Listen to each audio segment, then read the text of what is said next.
Les Congolais, de manière générale, ont été déçus du discours de M. Tshisekedi pour dire de sa sortie médiatique sur Top Congo à partir de l'Occident. Ils sont déçus parce que M. Tshisekedi, au lieu de pouvoir assumer son rôle comme étant numéro 1 d'entre les Congolais, s'est permis encore de retomber dans les erreurs du passé, pour dire, dans ses habitudes, des pleurnichards. Or, un président est celui qui doit donner la vie à la nation, et non celui qui doit se plaindre, qui doit accuser les uns et les autres sans fondement. Et on trouve que ça a été une déception. S'il y avait un match, les Congolais pouvaient se concentrer sur les matchs, fort malheureusement, ça pouvait être considéré comme une détente de mauvais goût, la sortie de M. Tshisekedi. Et d'ailleurs, c'est contradictoire, les propos de M. Tshisekedi. On ne peut pas tenir un discours, une sortie médiatique, au cours duquel on accuse au même moment les Rwandais pour dire, lui, Tshisekedi, compte parler avec son frère intime, on ne sait pas biologique, Kagame. Et au même moment, il se permet encore de dire que l'AFC, c'est l'ancien président de la République. C'est contradictoire. L'ancien président de la République démocratique du Congo ne seront pas les Rwandais, ne seront pas Kagame. Et si c'est Kagame, selon Tshisekedi, c'est les Rwandais qui sont derrière l'insécurité, il n'a qu'à nommer une seule cible. Et ça ne peut pas être compris. Que cette contradiction soit tenue par celui qui est censé être le mieux informé et le mieux outillé de tous les Congolais. Et c'est pourquoi on dit, c'est plus qu'une urgence aujourd'hui. Le peuple doit comprendre qu'il nous faut un président fort, malheureusement. Celui-là n'est pas Tshisekedi, qui se contredit à tout bout de champ. Quand M. Tshisekedi veut dénigrer Moïse Katumbi, on comprend que ça doit être tout simplement l'effet de l'anesthésie. Parce que tout le monde sait que M. Tshisekedi est convalescent. C'est sûr qu'il a subi des traitements qui a imposé qu'il soit sous anesthésie. Et quand on vient de l'anesthésie, on perd parfois certains réflexes, certaines souplesses. Et s'il peut parler aujourd'hui de l'instabilité, non, s'il vous plaît. Tout le monde sait que Moïse Katumbi, c'est quelqu'un de stable, tu sais qu'il le sait. Si aujourd'hui, l'anesthésie qui traumatise un peu notre frère Tshisekedi prend fin et on lui interroge sur ses propos, il va revenir sur ça. Il va dire que Katumbi, c'est quelqu'un de très sérieux, de très stable. Il va même dire qu'il l'a dit sous l'effet de l'anesthésie. Et c'est là où nous trouvons que même son équipe de communication a failli. On ne sort pas quelqu'un de l'anesthésie et l'exposer devant les caméras et les micros. Et ici, même quand il nous parlait encore, où il a voulu parler aux Congolais de la pression, non. Moïse Katumbi n'a jamais cédé face à une quelconque pression. Oui, Tshisekedi a fait chemin avec Moïse Katumbi à une certaine époque pendant l'opposition. Et c'est tout ce qu'on pouvait proposer à Moïse Katumbi. Et Katumbi n'a jamais cédé. Si lui-même, Tshisekedi, comme étant celui que son frère Kadima a proclamé frauduleusement à la tête du pays, s'est permis de dire que non, il ne peut pas, ou il ne sait pas par où commencer pour aborder Katumbi, pour parler de cette histoire. C'est parce qu'il sait que Katumbi, c'est quelqu'un de coriace, de ferme et de déterminé. Si Katumbi était facile, tu sais qu'il lui aurait abordé facilement. S'il doute, il l'a dit même à nos seigneurs de l'église catholique, c'est parce qu'il sait que Katumbi n'est pas facile à croquer. Katumbi n'est pas quelqu'un qu'on peut facilement manipuler ou bouger encore, déboulonner comme c'est dans son langage.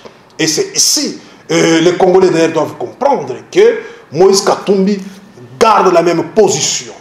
Ce qu'on nous avait organisé en 2018 comme élection était une simple farce de mauvais goût, programmée par Kadima et son frère Tshisekedi. Katumbi reste droit et il reste avec le peuple congolais. Et c'est pourquoi même quand on nous a parlé encore, quand Tshisekedi bien sûr a parlé de cette histoire de nos députés qui siègent à l'Assemblée nationale comme au niveau des assemblées provinciales, ainsi que nos sénateurs, on doit comprendre ici que Moïse Katumbi, contrairement au dictateur Tshisekedi, Katumbi est un démocrate.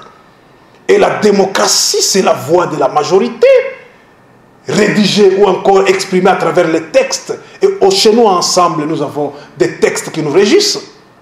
Et les textes prévoient, lorsqu'il est question de traiter sur certaines matières, il y a des organes qui délibèrent. Et Katumbi, comme n'est pas un dictateur, il avait décidé de pouvoir laisser le pouvoir aux organes délibérateurs du parti. Et ces organes-là avaient décidé, pour le respect du suffrage du peuple congolais, qui avait fait de notre député au niveau national et au niveau provincial, contrairement aux amis de Tshisekedi de l'Union sacrée, qui sont devenus députés par tricherie avec des machines à voler qu'ils avaient à la maison. Et ici, on ne pouvait pas sacrifier ceux qui avaient eu le suffrage du peuple et laisser les fraudeurs siéger. Et c'est comme ça que la volonté du peuple a été respectée par les organes du parti. Et Moïse Katumbi, en démocrate, a laissé les règles ou encore les textes du parti s'exprimer. Et c'est ici où Tshisekedi doit comprendre que chez nous, nous ne sommes pas dans la confusion comme c'est le cas dans l'Union sacrée, où quelqu'un comme lui est au pouvoir depuis 6 ans. Il se permet de dire aux Congolais qu'il faut lui accorder encore des chances, parce que selon lui, il vient à peine de s'installer. Ça, c'est une instabilité. Donc Tshisekedi ignore aujourd'hui qu'il est au pouvoir depuis 6 ans. Et c'est là on dit, même quand il voulait dénigrer les gens pour parler de bordeline, d'instabilité, les Congolais comprennent maintenant aujourd'hui qu'il est instable. Et si nous voulons parler de l'amnésie qui est amnésique, les Congolais comprennent aujourd'hui. Parce que celui qui est au pouvoir depuis 6 ans, mais qui vous dit qu'il vient à peine de s'installer il y a 6 mois, est-ce que la personne est encore stable? La personne est encore stable. Si on veut parler de bordeline, bien sûr, c'est dans ces cas-là.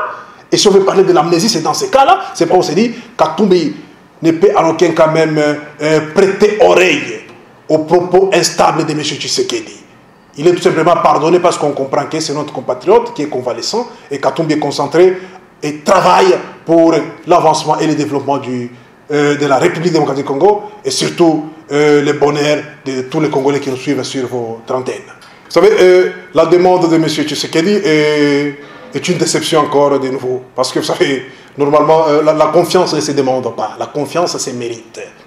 Un président de la République ne commande pas la confiance auprès du peuple. Et surtout, lorsque vous avez exercé pendant 5 ans, vous demandez encore la confiance. Pendant 5 ans, quand on est compétent, on fait déjà des preuves. Et le peuple n'aura qu'à apprécier. Et aujourd'hui, si Tshisekedi dit qu'il lui faut le temps, c'est parce qu'il a constaté qu'il a fait perdre à la République 5 ans sans rien faire. Au lieu de reconnaître qu'il a fait 5 ans sans rien faire et se repentir, dire il a échoué, il n'a pas les aptitudes, il n'a pas de capacités, il dépose, il part, il se met encore à dire non, il doit lui faire confiance. Pour les 3 mois ou les 3 ans qui restent, non, pas question. Les Congolais ont déjà compris que sur le plan sécuritaire, il a échoué, il ne fait que plaider. Sur le plan social, il l'a dit lui-même, Tshisekedi, qu'il a comme mission de réduire le pouvoir d'achat. Réduire le pouvoir d'achat veut dire quoi? Rendre pauvre le peuple congolais. Celui qui avait la possibilité de se nourrir avec $2 par jour, c'est qu'il va réduire ces $2 pour commencer à se nourrir avec $1. C'est ça le projet d'un président de la République. C'est pourquoi je vous ai dit, quand il faut parler de l'instabilité, s'il vous plaît, s'il faut parler de bordeline, de l'amnésie, et ce n'est pas ça. C'est pourquoi on vous dit, il y a un problème sérieux, il y a un problème sérieux. Et ici, les Congolais ont compris que M. Tshisekedi a déjà oublié tout ce qu'il disait dans l'opposition. Le peuple d'abord, c'était un slogan creux qui appartenait à son fait peur. Et malheureusement, aujourd'hui, il ne sait plus quoi faire. Il est en train tout simplement de s'embrouiller. Et c'est le peuple qui souffre dans tout ça. Et là, on comprend que la solution, la vraie dans ce pays, n'est pas les discours vides de M. Tshisekedi ou les accusations gratuites, mais la vraie solution et son départ est d'avoir un président responsable qui assume, qui sait ce qu'il faut faire pour faire avancer la nation et sauver le peuple de la misère où il est plongé à ce jour. Disons merci à votre antenne et merci aux Congolais qui nous ont prêté oreille attentive.